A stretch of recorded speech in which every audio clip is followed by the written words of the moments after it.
أيها المواطنون، في هذه الظروف العصيبة التي تمر بها البلاد،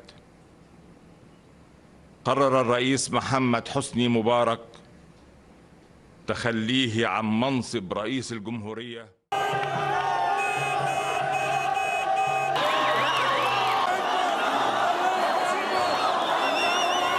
As we are here at East Side and Northeast Minneapolis, we are commemorating the 4th anniversary of the Egyptian revolutions, and we are talking to some of the people who attend these discussions, led by Professor Mohamad Al-Masry, Assistant Professor of Mass Communication at University of North Alabama, who came and spoke tonight and very eloquently about what went wrong and what is remain of the Egyptian revolution. So stay tuned. We're going to talk to some of the right direction.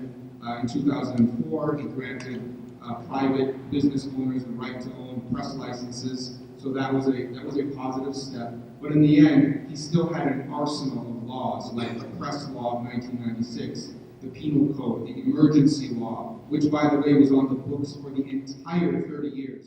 Who you are and what do you think of the discussion tonight? I'm Sid Ahmed from Tunisia. The discussion was very, very informative. And Mohamad Al-Masry is very articulate and he knows what he's doing. In my belief, the United States and France tried very hard that the election will succeed by supporting Baji Qaid Sibsi, which is, he represents the old regime.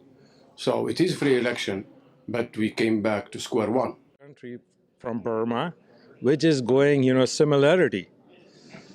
And the only difference is over there, a Buddhist monk, inside by the nationalism, they are killing a lot of Muslims over there.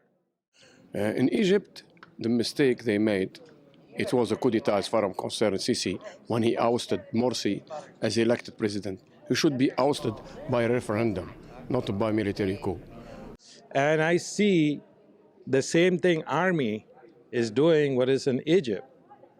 I call it Misr because I don't call Egypt, Understand that there is a big difference between Egypt and Tunisia.